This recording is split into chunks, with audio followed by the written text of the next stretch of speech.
Generalinis laidos rėmėjas Vilniaus ginklai.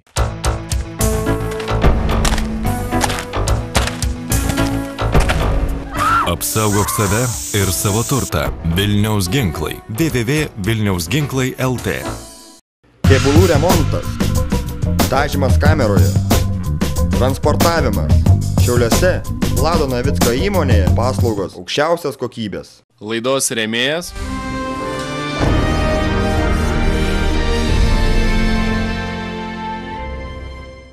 Labas rytas, Tauro Rago žiūrovai. Šiandien paskutinė bebrų medžioklės diena. Tačiau jau nuo gegužės 1-osios ir vėl galėsime medžioti šernų jauniklius, antramečių šernus, bei vyresnius nei antramečių šernų patinus. Tačiau šiandien rytą pradėsime nors ir ne su medžioklė, tačiau su labai aktualia tema. Ar žmogus kaltas be nuosprendžio? Visam gyvenimui netenka teisės įsigyti ir turėti šaunamosius ginklus. Šis įstatymas tikrai nėra logiškas, kadangi žmogui pareiškus dar tik tai įtarimus. Neturi teisės naudotis savo sąžiningai įgytų ginklų arba net savo apsaugos priemonę. Nebegali dalyvauti medžioklį, nebegali medžioti. Įstatymo dviprasmybės ir neteisybė Tauro Rago laidoje. Rankose laikau Lietuvos Respublikos ginklų ir šaudmenų kontrolės įstatymo naują redakciją. Įstatymo pakeitimams įsigaliojus nuo praėjusių metų kovo 1-osios, ši diena tapo atskaitos tašku daugeliu nesusipratimų ir diskusijų gyventojų tarpe. Kaip pasikeitė ginklų išdavimo tvarka ir kokie pokyčiai, net be teismo sprendimo, ginklo savininką verčia jaustis teistu. Visa tai netrukus laidoje.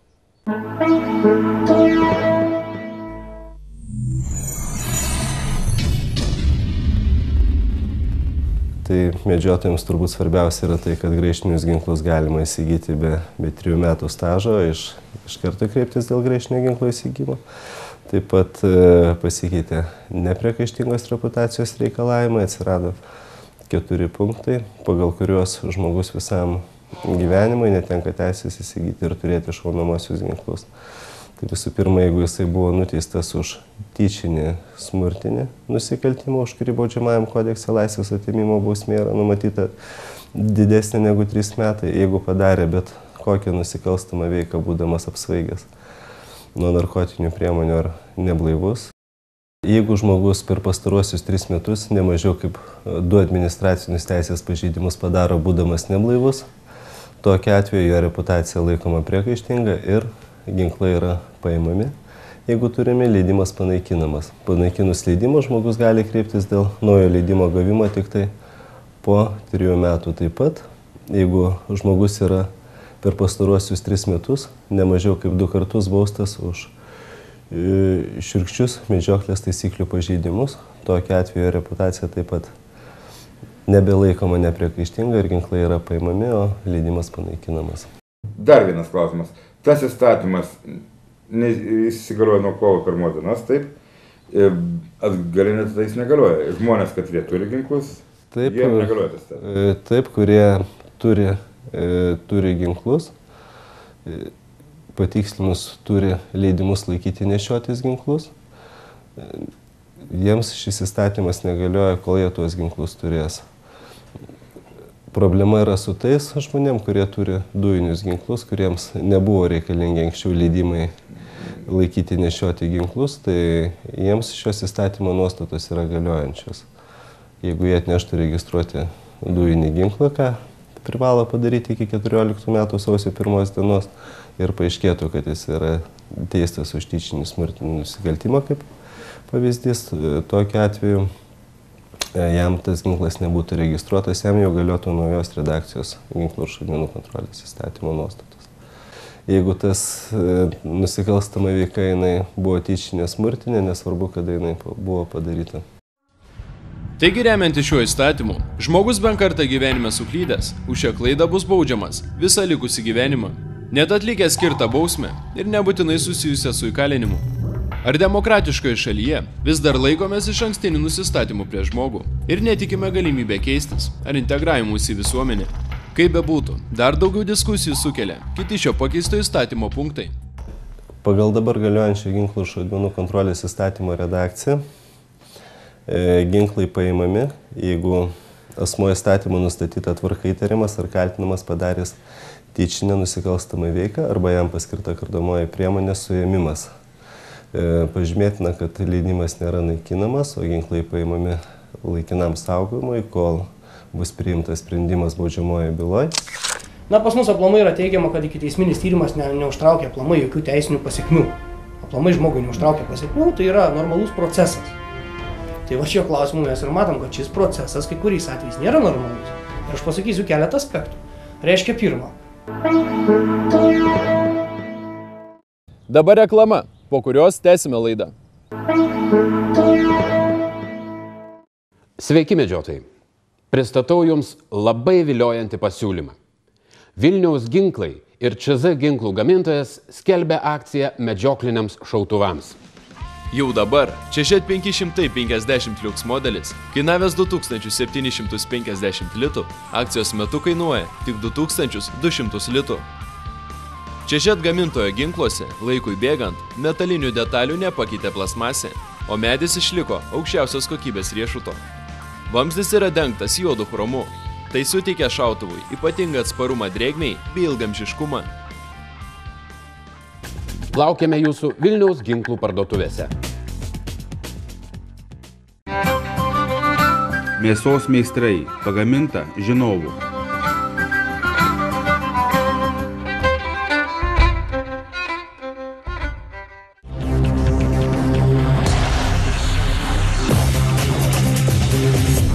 Toyota Hilux – tikro medžiotojo automobilis.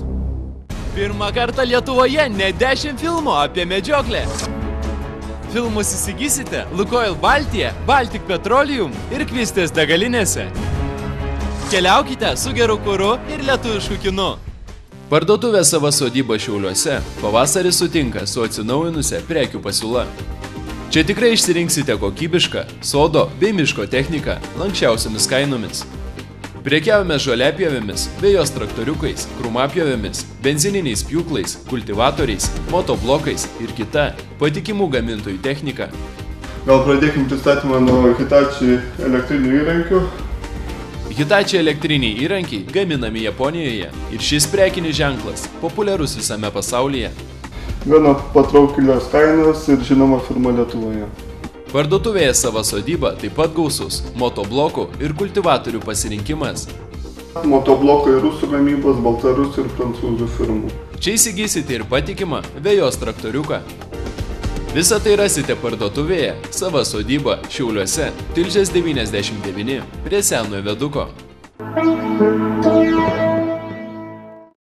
Na, pas mus aplamai yra teigiama, kad ikiteisminis tyrimas neužtraukia aplamai jokių teisinių pasiekmių. Aplamai žmogui neužtraukia pasiekmių, tai yra normalus procesas. Tai va šio klausimu mes ir matom, kad šis procesas kai kuriais atvejais nėra normalus. Ir aš pasakysiu keletą aspektų. Reiškia pirmą, kaip ir minėjau, yra paimami ginklai asmens, tuo tikslu, kad, na, jiem yra pareiškiamas įtarimas. Nors pagal baudžiamojo proceso kodekso 21 straipsnį įtariamųjų laikomas asmuo sulaikytas įtariant, kad jis padarė nusikalstamą veiką, arba asmuo apklausiamas apie veiką, kurios padarė mūsų įtariamas, arba į apklausą šaukiamas asmuo, kuriam yra surašytas, reiškia pareikštas įtarimas.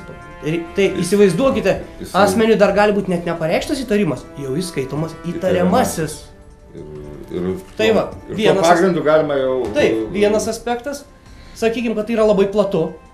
Antras aspektas, kodėl tai yra? Na, viskas tvarko, jeigu įtarimai pasitvirtina. Bet jeigu įtarimai nepasitvirtina, o byla yra tyriama metus, 2, 3 ir taip toliau. Pavyzdžiui, finansinės bylos, kurių tyrimai yra labai sudėtingi.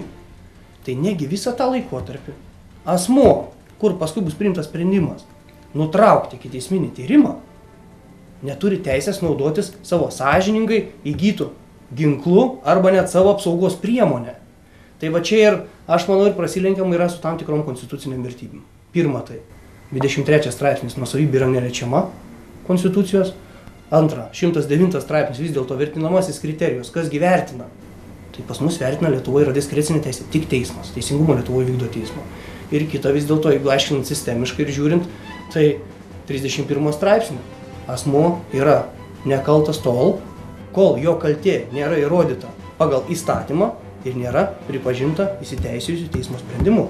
Reiškia, nekaltumo prezumpcija šiuo atveju vėl yra pažeidžiama. Vis dėlto teisėjas turėtų priimti sprendimą dėl ginklo paėmimo. Aišku, yra numatyta procesas, kuomet, jeigu yra įtariama, kad būtent šiuo ginklu yra padarytas nusikaltimas. Mes čia net nediskutuojame tą temą. Viskas aišku. Jeigu smurtinis nusikaltimas, galbūt. Tai reikia diferencijuoti. Smurtinis, ar šito ginklu, ar nusikaltimas padarytas ten gamtos apsaugai ir taip toliau. Vertybėms gamtos apsaugos. Tai čia nieks nediskutuoja to klausimu. Bet čia yra kalbama apie pačią pirminę stadiją. Pareiškiamas įtarimas. Ką tai reiškia? Nesurišta absoliučiai net su ginklu. Absoliučiai net nefiguruoja. Sakykime, net nesurišta su ginklu, reiškia, aš kaip ir paminėjau tas veikas, buhalterinė apskaita, deklaracijos, koks nors pažeidimas. Ginklas yra automatiškai paimama. Klausimas, koks tai yra pavojingumas to asmens, kuris padarė mano minėtas veikas. Turint tą ginklą, tuo atžvilgiu, ar ta prasme jis tampa pavojingesnis visuomeniai? Jeigu nesmurtiniai nusikaltimai, ar būtina paimti žmogaus ginklą? Ne už visas nusikalstamas veikas paimami ginklai, paimami tik tai tada, jeigu asmuo įtariamas padaręs tyčinę nusikalstamą veiką. Tyčinės tai yra tokios, kurios žmogus norėjo ir planavo padaryti ir padarė. O neatsargios yra tokios, kurių jisai nenorėjo padaryti, tačiau taip susiklosti aplinkybė, žmogus buvo nepakankamai apdairus ir leido atsirasti nusikalstamam pasiekmėm, kaip ir autoįvykio atveju, sakysim, jisai viršijo greitį, jisai negalvojo, kad kažką tai sužalos, tačiau jisai pažeidė tam tikras taisyklės ir dėl to atsitiko nelaimė, žmogus padarė nusikalstamą veiką. Tik ta nusikalstama veika yra neatsargi, nes jisai neplanavo padaryti tos nusikalstamos veikos, tačiau taip susidėjo aplinkybė, žmogus neįvertino, sakysim, eismo sąlygų, automobilio galimybių ir nespėjo laiku sustoti į perėjšį žmogui. Tačiau jeigu ta nusikalstama veika yra tyčinė ir nesvarbu, ar jis susijusi su ekonominiais nusikaltimais ar nusikalstamom veikom, ar su smurtiniam nusikalstamom veikom, visais atvejais ginklai turi būti paimami, iki kol bus priimtas sprendimas. Dėl šių naujų įstatymo pakeitimų sulaukėme daug klausimų tiek iš medžiotojų, tiek ir iš nemedžiojančių žmonių. Taigi šis įstatymas priverstinai uždavė daug teisinių galvosūkių, toli gražu, ne tik pavieniams gyventojams. Sveiku protu tai turėtų medžioklės ginklų paėmimas būtų taikomas arba su ginklų panaudojimu neteisėtu, arba su medžioklės taisyklių pažeidimu. O neturėtų turėti įtakos tai ar mašinos vairavimas, ar buhalterijos vedimas, ar dar kokis per gatvę neteisingas perėjimas. Kaip ir minėjau, šiek tiek yra prasilenkama su pačia teisinė logika, šiek tiek yra prasilenkama su tam tikrom konstituciniam nuostatom. Niekas nediskutuoja ir niekas nekvestionuoja klausimo, kad ginklų ir šaudmenų kontrolės įstatymo vertybės ginti visuomenę nuo grėsmių ir taip toliau yra reikalingos ir jos nekvestionuotinos. Čia net klausimo dėl to nėra. Bet kokiu pagrindu, sakykime, neturint teismo sprendimo, yra paimamas ginklas visiškai nesusijęs su veika, va čia jau mes tikrai tuo klausimu, sakykime, galim ir nesutikti, kad vis dėlto tai yra elgiamasi nesąžiningai to asmens turėtojo atžvilgiu. Be abejo, nes nepriekaištingos reputacijos statusas yra būtinas ir nėra. Bet kas tą nepriekaištingos reputacijos statusą nustato? Esminis klausimas. O nepriekaištingos reputacijos nustatymas yra apibrėžimas generalinio komisaro įsakymu, kuriame yra aiškiai apibrėžiama, kas tai aš net turiu pavyzdį po ranka, reiškia, yra duomenų, kad pareiškėjas kelia grėsmę kitų asmenų ar savo gyvybei ar sveikatai, nuosavybei, viešai tvarkai ar visuomenės saugumui. Kaip tą suprasti? Kokių duomenų? Koks pagrindas? Kas įvertino duomenis? Be abejo, nes galbūt šiandien mes neįsigiliname į tą situaciją, bet vertinimas yra pagrindinis klausimas aplamai. Kas vertina? Vertina, kaip ir minėjau, 109 straipsnis Konstitucijos. Teisingumo Lietuvoje vykdo teismas. Reiškia, diskrecinė teisė vertinti tik teismą. Tai kodėl mes dabar leidžiam vertinti kažkam apie mano teisės realizavimą? Aš noriu turėti ginklo ar aš nenoriu turėti ginklo? Aš noriu būti saugus savo visuomeniai ar nenoriu? Čia šitas vertinimas dažnai yra, sakykime, vertinamas gan formaliai. yra kažkoks skundas, pranešimas, pareiškimas, reiškia, galbūt asmuo neturi teisės turėti ginklo. O galbūt tas pareiškimas ar pranešimas aplamai gali būti nepagrįstas. Na, mano nuomonė, šis įstatymas tikrai nėra logiškas, kadangi žmogui pareiškus dar tik tai įtarimus baudžiamojoje byloje, jau žmogus nebegali disponuoti teisėtai įsigytais ginklais, ne? Nebegali dalyvauti medžioklėje, nebegali medžioti. Dar viena traktuotė tokia yra, kad ginklas tai yra padidinto pavojingumo šaltinis. Bet tai taip pat padidinto pavojingumo šaltinis yra ir automobilis, ir įmonė, kur dirba, ir kranas, ir maža kas. Tai nejaugi viską dabar konfiskuoti. Aš su jums pilnai sutinku. Kodėl yra, sakykime, asmo, kuris daro pažeidimus ir vairuoja 20 kartų viršydamas greitį, kodėl jo atžvilgių nėra taikomos tokios drastiškos priemonės, konfiskuojant automobilį. Nes tai taip pat padidinto pavojingumo... Taip, nes yra reali grėsmė, kad jis kažką sužalos. Galvojant logiškai, tiek ginklas, tiek bet koks didesnio pavojingumo įrankis, kaip ir ta pati transporto priemonė, neabejotinai gali sukelti pavojų visuomeniai, priklausomai kieno bus naudojama. Tačiau prieš išduodant žmogui ginklą, jis privalo praeiti medicininę komisiją ir svarbiausia, pasitikrinti savo psichinę būklę, ko nėra reikalaujama siekiant gauti minėtą vairuotojo pažymėjimą. Nekalbant jau apie tai, jog legaliai laikomas ginklas, tai pagal visus įstatymus ir taisyklės įgytas asmeninis žmogaus turtas, kurio ir laikymo sąlygos privalo būti aukšto lygio, užtikrinant visas būtinas aplinkybės ginklo vertės išlaikymui. Dabar ginklai paimami ir laikomi. Kur jūs juos laikote? Kiekvienoje teritorinėje policijos įstaigoje yra patalpos, tai yra ginklų saugyklos, kurie yra laikomi iš asmenų paimti ginklai. Tuose patalpose tikrai yra užtikrinimas ginklų saugumas. Jis negali pasinaudoti pašaliniai asmenys ir jie iš ten dingti. Tas ginklas, kad ir priskirtas yra asmeniui jam valdyti specialiąją teisę, bet sakykime paveldėjimo atveju, tai jis yra visos šeimos turtas. Tai dabar atsitikus šiai situacijai ginklas yra paimtas, kai bus sprendžiamas tas klausimas, be abejonės ikiteisminis tyrimas pasakys, kad be abejonės mes grąžinsim ir visa kita, bet ginklo vertė. Jis buvo prieš 2 metus jo vertė ir po 2 metų, po 3 metų jo vertė. Šitie aspektai kažkodėl nėra aplamai aptariami. Kodėl žmogus, šeima, kuri turėjo ginklą kaip turtą, turi praras jo turtinės savybės, jis turi būti, sakykime, nebe tiek vertingas, kiek jis buvo prieš 2-3 metus. Vienu žodžiu, šis klausimas yra nepabaigtas spręsti ir kas turėtų jį spręsti dabar? Teisės akto atitikimą konstitucingumui, reiškia, atitinka teisės aktas konstitucijai ir neprieštaroje, tai sprendžia pas mus tik viena institucija – Konstitucinis teismas. Kas subjektų ratas yra apibrėžtas, jis gali kreiptis į Konstitucinį teismą. Na tai be abejonės asmeniui, kuriam atsitinka tos minėtos aplinkybės ir jam nuo to atsiranda tam tikra žala, jis turi teisę kreiptis į teismą, o be abejonės teismas turi teisę kreiptis į Konstitucinį teismą vis dėlto išaiškinti tas aplinkybės. Ar buvo pažeistos konstitucinės nuostatos, ar nebuvo pažeistos. Mano minėtas 23 straipsnis, 31 straipsnis, 109 Konstitucijos straipsnis. Tai... Jūs nuomonė, tai jau čia pažeidžiami Konstitucijos? Mano nuomonė, čia yra prasilenkimų su Konstitucijos nuostata. Ir žmogus vis dėlto neturi kentėti dėl to, kad jis yra įtariamas kažkuo. Jis neturi dėl to kentėti. Jeigu pas mus yra preziumuojama, kad baudžiamasis procesas tai yra normali valstybės institucijų veikla, kuri nesukelia jokių pasiekmių asmeniui, tai jam neturi čia būti pasiekmės.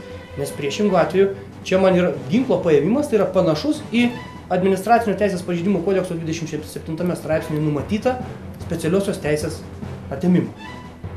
Paimam ginklą, asmuo nebegali naudotis, tai kaip ir eliminuojam specialiąją teisę. Be abejonės jis leidimą dar kaip ir turi, bet realiai valdyti ir disponuoti savo ginklu jis nebegali. Reiškia apsisaugot, dalyvauti savo mėgstamoj veikloj, dalyvauti tam tikros asociacijos veikloj pilnavertiškai jis nebegali.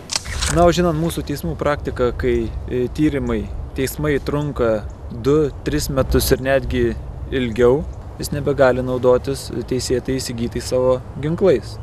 Seimo nariai, vis tik tai apie ką jūs galvojate, priiminėjant tokius kartais nelogiškus įstatymus? Žinoma, policijos pareigūnai atlieka jiems pavestą darbą, jie užtikrina įstatymo vykdymą. Tačiau ar tokių Seimo priimtų įstatymų yra teisingiausiai nurodoma, kaip jiems atlikti savo darbą? Viena vertus, pareigūnai taip pat pastatomi į dviprasmišką, diskutuotiną situaciją. Kita vertus, dėl naujų ginklų ir šaudmenų įstatymo pakeitimų ir tarp teisėsaugos darbuotojų atsiranda galimybė jiems vykdyti ne visai skaidrų darbą ar netgi šantažą. Aplamai, kalbant ir diskutuojant apie šią temą, kai kuriais atvejais kyla net ir tam tikrų nuogąstavimų, be abejonės, kaip pasakyti, mes ir pasitikim mūsų valstybės pareigūnais, tarnautojais. Bet, kita vertus, yra teisėje numatytas toks principas. Tai reiškia, neleistinumas piktnaudžiauti teisę. Pagal baudžiamąjį procesą prokuroras turi teisę pareikšti įtarimą. Arba turi teisę nepareikšti įtarimą, paklausti specialiųjų liudytojų. Jeigu tokia situacija, kad asmuo, sakykime, prasisprendžia neduoti parodymų iki teisminio tyrimo metu, tai galbūt prokuroras pareikš jam įtarimą, be abejo jis neduos parodymų, ir tuo atveju bus paimti ginklai, nes pagal ginklų šaudmenų įstatymą tai yra leidžiama. Tai ar nėra pažeidžiamas principas? Vienu žodžiu, noriu pasakyti, kad kai kuriais atvejais gali pareigūnai piktnaudžiauti. Jo, galimai jis gali pareikšti įtarimą, galimai jis gali nereikšti įtarimo, aš kaip ir minėjau, yra keletas variantų. Ir kas apdraus nuo to, kad pareigūnas nepiktnaudžiauja būtent tuo aspektu. Reiškia, matom, kad asmuo turi ginklus, o paimkim tos ginklus pareiškia įtarimai ir matysim, jam su tam tikrus nepatogumus. Kaip tam tikra kažkokia poveikio priemonė. Kodėl tas yra vykdoma? Nes mes turim aiškius apibrėžtus principus tiek konstitucijoje, tiek pačioj teisėje, jeigu kalbėti apie doktrininį jos aiškinimą, tai įrodinėjimo pareigos principas. Tai įrodykit visų pirma. Sakykime, kitas principas, visos abejonės yra vertinamos kaltinamojo naudai. Reiškia. Tai jeigu mes paimam šių principų visetą, mes matom, kad aplamai ši teisės norma, 18 straipsnis dėl nepriekaištingos reputacijos, kai kuriuo atveju gali būti naudojamas mano paminėtų tuo principu, reiškia neleistinumas piktnaudžiauti teisę. Ir mes būtent per tą kontekstą galima apriboti asmenį naudotis to ginklu. Ar ateityje panašiais įstatymais mes nesukursime paprasčiausiai platesnių galimybių eiliniam žmogui nukentėti nuo kitų asmenų nusikalstamos veiklos? Savotiškai nuteisdami žmogų, be teismo ir nuosprendžio, dar ir atimsime iš jo svarbiausią teisę – jaustis saugiu savo šalyje, bei apsaugoti save, savo šeimą ir turtą. Asmuo turėjo savo apsaugai namuose ginklą, iš jo dėl galimai kažkokių padarytų nusikalstamų veikų pareiškus įtarimą, tas ginklas yra paimamas laikinam ir, sakykime, tą asmenį apiplėšia arba tas asmuo patiria tam tikrą žalą kažkokią dėl to, gal jis būtų apsigynęs arba būtų apgynęs kitą asmenį ir savo šeimos narius turėdamas tą ginklą. Kaip šiuo atveju bus vertinama? Kas bus atsakingas už tai? Vėlgi, čia aiškumo mes šiuo atveju neturim, todėl aš manau, kad kai kurie principai ir konstitucinės nuostatos iš tikrųjų yra pažeidžiamos būtent šiame kontekste, apie ką mes šiandien ir diskutuojam.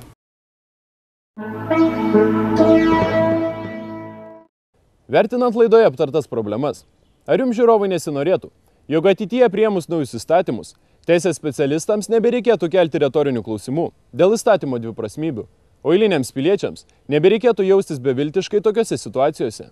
Dar norėčiau pridurti, jog visi turintys panašių problemų ar klausimų galite kreiptis į mus ir kitose laidose būtinai pasistengsime atsakyti jums rūpimus klausimus. Iki, nei plaukų jums, nei taukų. Laidos rėmėjas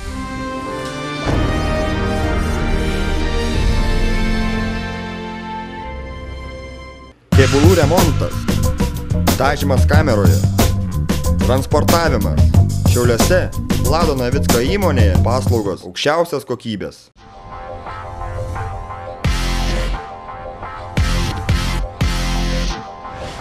Čežet šautuvas – patikimiausias draugas medžioklėje. Generalinis laidos rėmėjas Vilniaus ginklai.